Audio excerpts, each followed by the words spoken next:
এবার আমরা একটা মজার খেলা খেলবো। দেখো প্রত্যেকের হাতে কি আছে, একটি করে গ্লাস আছে। এবার এই গ্লাসটা মুখের মধ্যে আটকে রাখতে হবে।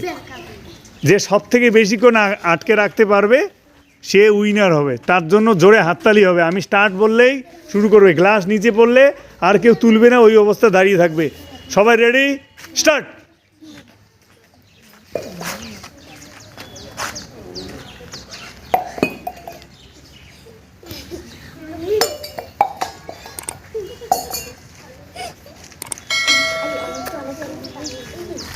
এখন পর্যন্ত অলোকের মুখে গ্লাস আছে, 41 সেকেন্ড ধরে রেখেছে। শুভদীপের মুখেও এখনও গ্লাস আছে। শুভদীপ, হ্যাঁ, অলোকের গ্লাস পড়ে গেল, উইনার হয়ে গেল শুভদীপ। শুভদীপের জন্য হাততালি।